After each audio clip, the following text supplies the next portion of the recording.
On another topic, sir, nabanggit nyo dati yung fishing ban, sir.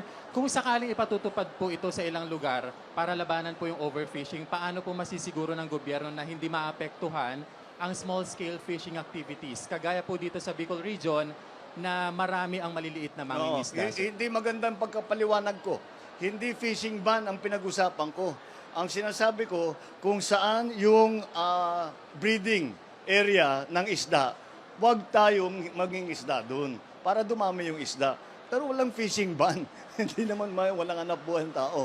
Ay, padadamihin nga natin yung isda. Dahil kausap ko kanina yung mga mangingisda, ay sabi nila talagang nabawasan na yung huli nila. Kaya talaga tignan natin kung saan yung mga breeding grounds ng mga isda. Alagaan natin ng mabuti, huwag tayong papasok muna ron para makarami tayo ng huli ng ating mga mangingisda. Thank you, Sir. Chris Novello, GMA7. Hello, Mr. President. Chris Good Novella afternoon. from GMA7. Sir, kumusta po ang implementation ng price ceiling sa bigas at bagong buying price sa palay? Mayroon po ba tayong ibang opsyon na tinitingnan para mas mapababa pa ang presyo ng bigas na hindi naman naapektuhan ang iba pang sektor? Imposibleng may galaw ang presyo ng kahit na ano na agrikultura na hindi maapektuhan ang ibang sektor. Fundamental yan eh. Pagka gumalaw yung agriculture, kaya yan ang inuuna natin.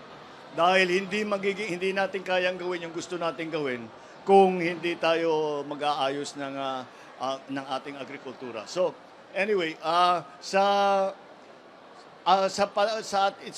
mga measures na sinimula natin, halimbawa, yun na nga yung price cap, pati na yung ayuda sa mga retailer, pagtaas nga ng bilihan ng palay, ay sa palagay ko, at pagpasok ng ani, dahil papasok na, nag-aani na tayo, at pagpasok niyan, sa palagay ko, makikita na natin na bababa yung presyo, market forces. Baka kung yung merkado mismo ang bumababa ng presyo, pwede na nating bawasan yung mga control na linagay natin.